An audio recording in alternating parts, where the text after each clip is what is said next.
The waiting room smelled like floor wax and stale coffee, and the old man in the threadbare field jacket had been sitting in chair number 14 for 2 hours without saying a word. His hands were folded in his lap, steady, still, the kind of still that doesn't come naturally, the kind you train into your body when movement means death. 3 young Marines in utilities sat across from him, fresh from Camp Pendleton, killing time between appointments, laughing the way young men laugh when they think the world is theirs and no one else's. One of them, a Lance Corporal with a jaw that hadn't seen enough years to hold real weight, nodded at the old man's jacket and grinned. "Check out Top Gun over there. What do you think his call sign was? Mothball?" The laughter that followed bounced off the VA hospital walls like it belonged there. It didn't. What that Lance Corporal didn't know about the old man in chair 14 would put him on his feet before the hour was over, and he wouldn't sit down again until he was told. Some names are given, some are earned, and some are carved into history with fire. Remember that. The Carl T. Hayden 5, a medical center in Phoenix, Arizona, was never a quiet place. It was one of the largest VA facilities in the Southwest. A sprawling complex of beige buildings and covered walkways where veterans from every conflict since Korea shuffled between appointments, sat in waiting rooms, and navigated a bureaucracy that moved at the speed of concrete drying. The main outpatient waiting area on the second floor was a wide, open room with rows of connected plastic chairs, a television mounted in the corner playing cable news on mute, and a check-in counter staffed by 2 clerks who looked like they'd processed 10,000 forms each and stopped counting. On this particular Thursday morning in late March, the room held about 30 people, wives with paperwork in their laps, a Vietnam vet in a wheelchair near the window, oxygen tube looped around his ears, a couple of Gulf War guys comparing prescription bottles like trading cards, and in chair 14, near the back wall, beneath the fluorescent light that buzzed louder than the others, sat Earl Joseph Taggart, 75 years old, 6'1" but carrying it like 6'3" because his spine had never learned to bend. White hair cropped close to the skull, not stylish, just habit. 53 years of the same haircut because the Marine Corps had taught him one way to wear it, and he'd never found a reason to change. His face was a topographic map of time, deep lines around the mouth, a scar that ran from his left temple to just above his ear, eyes the colour of winter lake water, pale and sharp and absolutely still. He wore a field jacket that had been olive drab once. Now it was something closer to the colour of dust. The fabric was soft from decades of washing, the stitching frayed at the cuffs and collar, a small tear near the left pocket that had been repaired with thread that didn't quite match. There were no patches on it, no insignia, no name tape, just a jacket that had outlasted most of the things that mattered, and some of the men who wore ones like it. He'd driven himself to the appointment. 45 minutes from his place in Scottsdale, a small house with a yard he kept trim, and a garage full of tools he still used. His appointment had been scheduled for 0900. It was now 11:15. He hadn't complained, hadn't gone to the counter to ask. He sat and waited because Earl Taggart had waited in worse places for longer stretches with higher stakes, and a VA waiting room in Phoenix didn't rank anywhere on that list. The 3 Marines across from him were Pendleton boys on temporary assignment to the base liaison office. Lance Corporal Dylan Hager was the loud one, 21, wiry, fast-talking, the kind of Marine who filled silence the way water fills cracks, because he hadn't yet learned that silence has its own weight. Beside him sat PFC Torres, quieter but easily led, and Corporal Ngo, who had the look of someone who knew better but didn't always act on it. They were between appointments themselves, something routine, and the waiting room had become their lounge. Hager had been holding court for 20 minutes. Stories about weekend liberty, a girl in Oceanside, a sergeant he couldn't stand. The kind of talk that fills time and means nothing. It was Torres who first noticed the old man's jacket. "Yo, Hager, check it out." He tilted his head toward Earl. "Full vintage over there. That jacket's older than my parents." Hager looked, took in the frayed cuffs, the repaired tear, the absence of anything identifying. He smirked. "Bro, that jacket's seen more action than the dry cleaner's ever gonna fix. Look at it." He leaned forward, elbows on his knees, voice pitched for performance. "Hey, sir, excuse me." Earl looked up. His eyes moved the way a scope moves, precise, unhurried, acquiring the target without rush. "Yes?" His voice was low, quiet in the way that deep water is quiet. "That jacket, is that original issue? Like Vietnam era?" Hager's tone had the cadence of someone setting up a joke. Earl looked down at the jacket, brushed the fabric near the pocket where the thread didn't match. "Earlier," he said. Earl didn't elaborate. The single word sat between them like a stone dropped into still water. Hager glanced at Torres. Torres shrugged. No shifted in his seat, something uncomfortable crossing his face, a flicker of instinct that said, maybe leave this one alone. Hager didn't have that instinct. Not yet. "So what was your MOS, sir, if you don't mind me asking?" Earl studied the young Marine for a moment, not with hostility, not with warmth either, with the kind of patient assessment that a man conducts when he's deciding how much of himself to offer, and to whom. "Oh, 311, Earl said. "Infantry, the backbone." "Oh, 311. Nice," Hager said. "Old school. Did you see action?" Earl's jaw shifted. Barely. A millimetre of movement that meant everything. "Some." Hager elbowed Torres. "Some," he repeated, mimicking the old man's understatement, and both young Marines grinned. It was Torres who pushed it further. "So did you have a call sign, like the pilots? Or was that just an officer thing back then?" Earl was quiet for a moment. 3 seconds. 4. Long enough that the fluorescent light buzzed twice above him. "Warhammer," he said. He said it the way you'd say the name of someone you buried. Quiet. Weighted. Without decoration. Hager burst out laughing. Not mean laughter. Not entirely. The laughter of a young man who hears something that sounds too big for the vessel it came from. "Warhammer? Seriously?" He looked at Torres. "Grandpa's call sign was Warhammer." Torres was grinning. "That's hardcore, sir. Respect." But the way he said it didn't sound like respect. It sounded like entertainment. "Warhammer?" Hager said again, shaking his head. "What did you do, sir? Swing a real hammer at the VC?" More laughter. A few other people in the waiting room glanced over. The Vietnam vet in the wheelchair near the window turned his head slowly. He didn't laugh.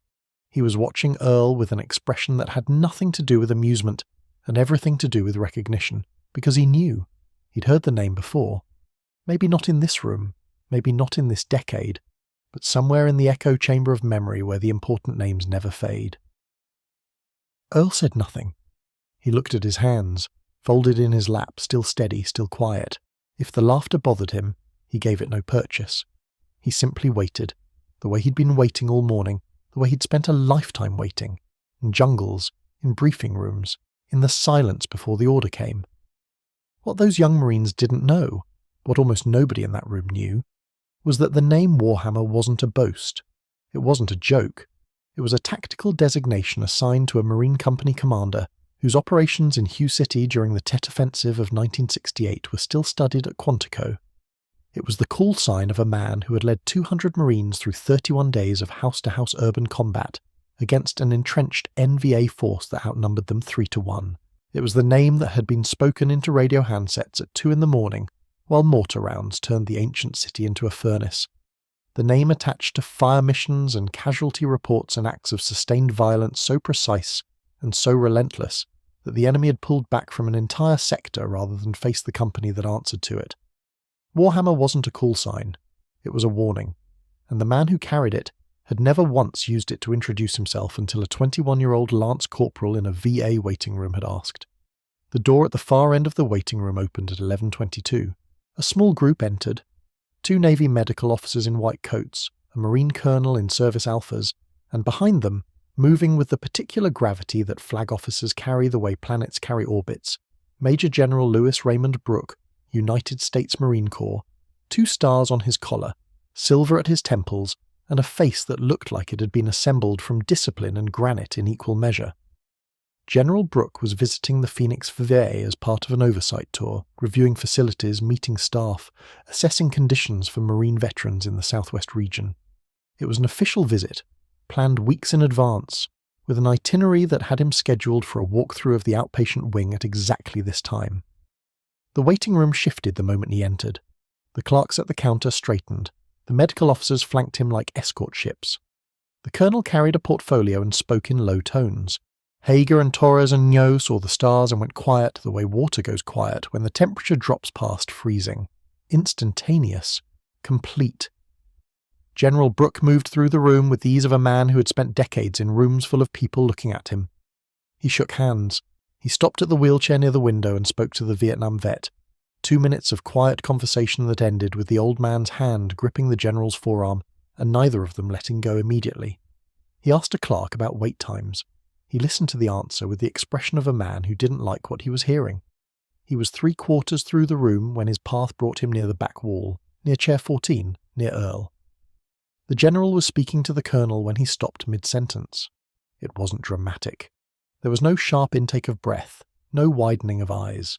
It was subtler than that, the way a compass needle doesn't jerk toward north but simply settles there, finding the pull it was made to follow. His eyes had found the jacket first, then the posture, then the haircut, then the scar, then the hands. Folded still, the hands of a man who had held weapons and stretchers and dying friends and never talked about any of it. General Brooke turned to face Earl fully. The colonel stopped talking. The medical officers stopped walking. In the silence that opened up, you could hear the fluorescent light buzzing above chair 14 like it was trying to say something. "Excuse me, sir," the general's voice was measured, respectful in a way that went beyond protocol. "May I ask your name?" Earl looked up, took in the stars, the ribbons, the bearing. "Taggart," he said. "Earl Taggart." Nothing happened for 2 full seconds. Then something did. The general's posture changed. It was a shift so fundamental that even the young Marines across the room could see it. A straightening, a squaring, a gathering of the body into its most formal configuration. The air in the room changed temperature. "Taggart," the general repeated. Not a question, a confirmation. A man checking that the name in front of him matched the name in his memory. The name in the textbooks, the name on the wall at Quantico. Earl Joseph Taggart, call-sign Warhammer. Hager's face went white. Not pink, not red. White. The colour of a man watching the ground open beneath a joke he shouldn't have made. "Sir." The general's voice was no longer conversational. It was command voice. The voice that moves battalions and stops rooms. "Colonel, clear the area directly in front of this man." The colonel moved immediately. Chairs were shifted. A path opened. The general stepped forward until he stood directly before Earl Taggart, who was still sitting in chair 14 with his hands folded in his lap and his faded jacket soft against his shoulders. "Sir, would you stand for me?" Earl looked at the general for a long moment. Something passed between them. Not words, not recognition exactly, but an understanding that exists between men who have carried the same weight in different decades. He stood, slowly. His knees protested, but his spine didn't. 75 years old and his spine was still a flagpole. General Brooke turned to face the room. Every eye was on him. The clerks, the veterans, the wives with their paperwork, Torres and No, who hadn't moved. Hager, who looked like he wanted the floor to consume him. Attention in the room. It wasn't loud. It didn't need to be. The words carried the compression of a man who had given orders that sent people into combat and expected them followed with the precision of clockwork. "I need every Marine, every service member, and every veteran in this room to stand." They stood. Torres was first. No second. Hager last, because his legs had trouble finding their job. The Vietnam vet in the wheelchair gripped his armrest and pushed himself up, oxygen tube swaying, arms trembling, and stood. A Gulf War sergeant near the window rose. A Korean War veteran with a cane planted it and hauled himself vertical. Even the civilian stood, because when a 2-star general says stand, the room doesn't ask questions. "The man standing before you," General Brooke said, and his voice filled the room without effort, "is First Sergeant Earl Joseph Taggart, United States Marine Corps, retired. He served 31 years. He completed 4 combat deployments, 2 in Vietnam, 1 in Grenada, 1 in the Gulf." He paused. Let the number register, 31 years. In January and February of 1968, during the Battle of Hue City, the single bloodiest engagement of the Tet Offensive, then Gunnery Sergeant Taggart served as acting company commander of Fox Company, 2nd Battalion, 5th Marines, after the company commander and executive officer were both killed in the first 72 hours of fighting. Another pause. For 31 days, Gunnery Sergeant Taggart, call-sign Warhammer, led 214 Marines through continuous house-to-house combat against an NVA force estimated at 600. He coordinated fire support, directed casualty evacuations, and personally led 17 building assaults. 17. The general let the word hang in the air. During a critical engagement on the 23rd day, his company was pinned by a fortified machine gun position that had already killed 4 Marines. Gunnery Sergeant Taggart advanced on that position alone, with a service pistol and 2 fragmentation grenades.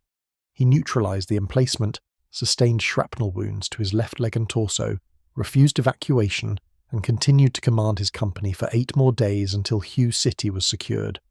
The room was silent, with the kind of silence that has mass. You could feel it pressing against your chest. For his actions in Hue City, Gunnery Sergeant Taggart was awarded the Navy Cross, the second highest valor award in the United States military. He also holds 2 Silver Stars, a Bronze Star with Combat 5, 3 Purple Hearts, and the Vietnamese Cross of Gallantry with Gold Star. The general turned to look directly at Earl. The Battle of Hue is considered one of the defining engagements of the Vietnam War. It is taught at every professional military education institution in the Marine Corps, and when they teach it, when instructors at Quantico and the basic school stand in front of classrooms of young lieutenants who think they know what war looks like, they teach Warhammer. They teach this man. They teach what it means to hold a line when the line is made of rubble and blood, and the only thing keeping your Marines alive is the voice on the radio telling them where to go and what to do, and that they are not going to die today. That voice was his.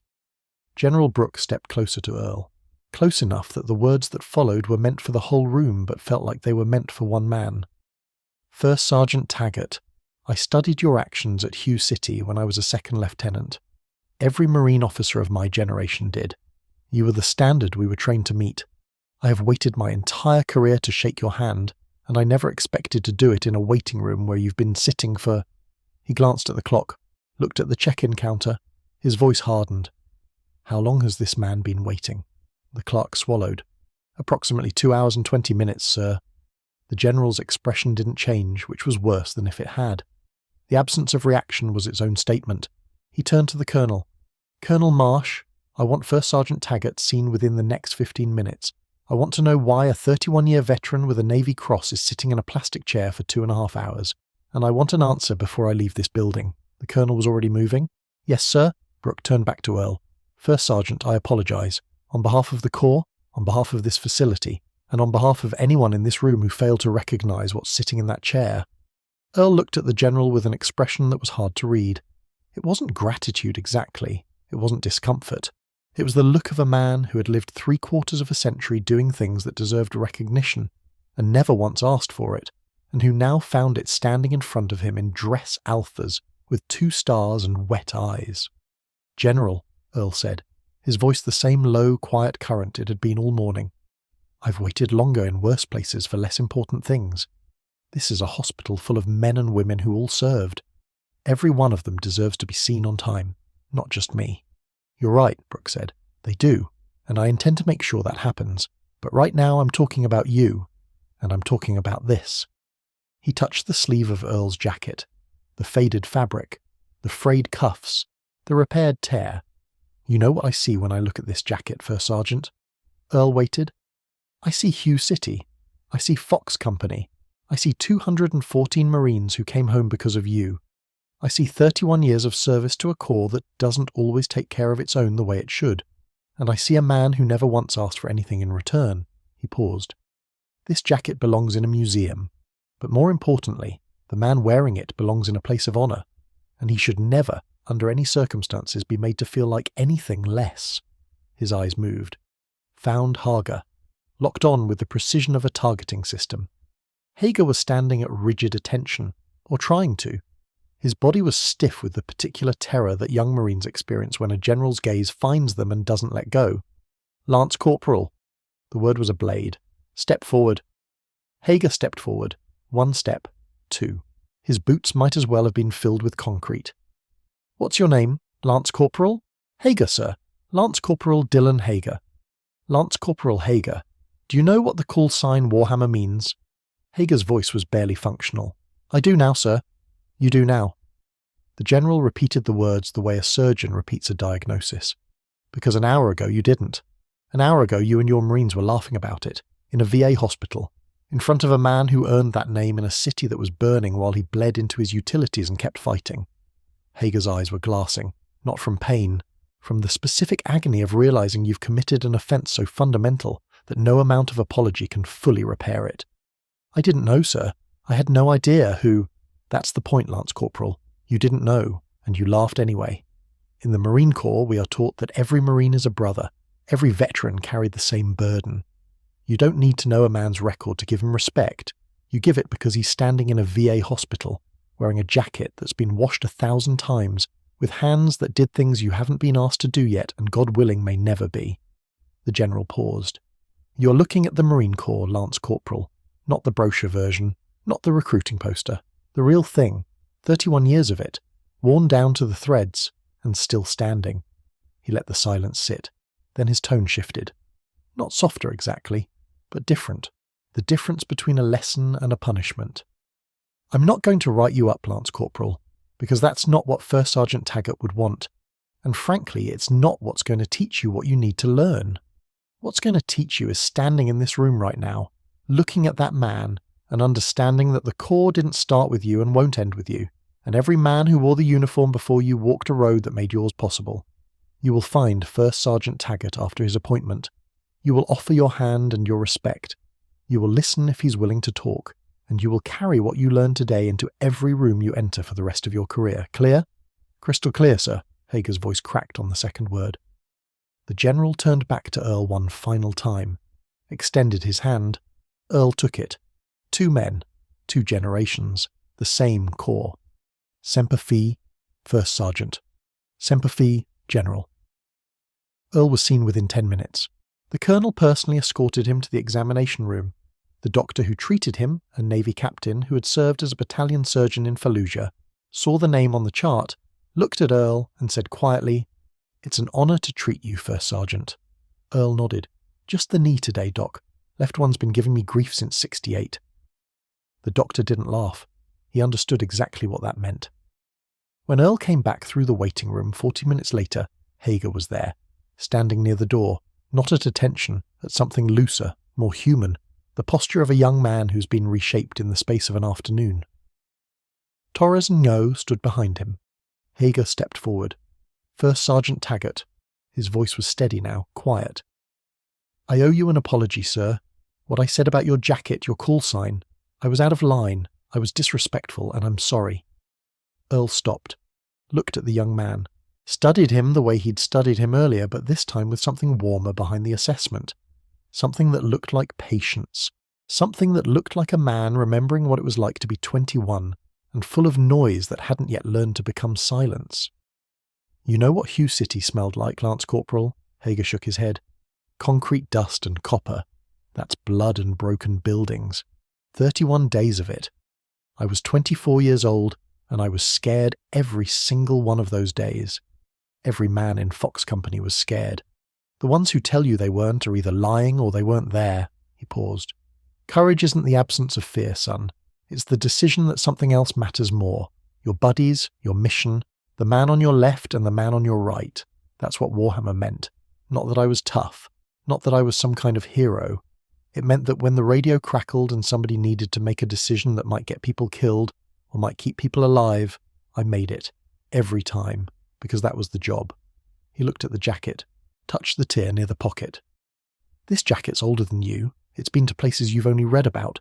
But it's just fabric. What matters is what it carried. And what it carries now is memory. Memory of men who didn't come home. Memory of men who did and were never the same. I wear it because they can't." Hager's jaw was working. Torres had his head down. Ngo was blinking hard. "You want to honour the Corps, Lance Corporal? Don't laugh at the old men in the waiting room. Sit next to them. Ask them their stories. Not their call signs. Their stories. Because every one of these men," he gestured at the room, at the Vietnam vet in the wheelchair, at the Gulf War sergeant, at the Korean War veteran with the cane, "every one of them is a library, and libraries are closing every day." Hager extended his hand. Earl took it. Not a power grip, not a test. A handshake that meant something had been transferred. Not just an apology, but an understanding. The kind that takes root slowly and grows for years. "Semper Fi, First Sergeant," Hager said. "Semper Fi, Marine," Earl said. And the way he said Marine, not Lance Corporal, not Hager, but Marine, was its own kind of gift. A word that meant you belong to this, you are part of it. Now act like it. Earl Taggart drove home that afternoon. 45 minutes through the Arizona sun. He parked in his garage, walked into his house, and hung the jacket on the same hook by the door where it had hung for 30 years. He made coffee, sat on his back porch, looked out at the yard he kept trim and the sky that stretched forever in the way only desert sky can. And if you'd been there, if you'd been close enough to see his face in the late afternoon light, you might have noticed his hand resting on his left knee, the one that had been giving him grief since 68, and his lips moving slightly, the way they do when a man is talking to people who aren't there anymore but never really left. 6 months later, Lance Corporal Dylan Hager submitted a request to volunteer at the Phoenix Foray one Saturday a month. He spent those mornings in the waiting rooms, not processing paperwork, not running errands, sitting, listening, asking old men in worn jackets to tell him their stories, and every time someone asked him why, he said the same thing. Because a first sergeant named Warhammer taught me that the most important thing a Marine can do isn't always on the battlefield. Sometimes it's in a plastic chair, sometimes it's just listening. A uniform fades, a jacket frays, a tattoo blurs, a call sign slips from memory, but the man who earned them carries everything. The fabric may wear thin, the man never does. If this story hit you, you need to hear what happened when a decorated Vietnam door gunner was turned away from a memorial ceremony by a security guard who said he didn't look like a veteran. The retired colonel standing 10 feet behind him had flown in that same helicopter. 50 years later, the debt came due. Subscribe for more stories of the heroes who never asked to be recognised but always deserved to be. Comment Warhammer if you believe every veteran story deserves to be heard, and hit that like button if you think the men and women who served should never have to explain what they've earned.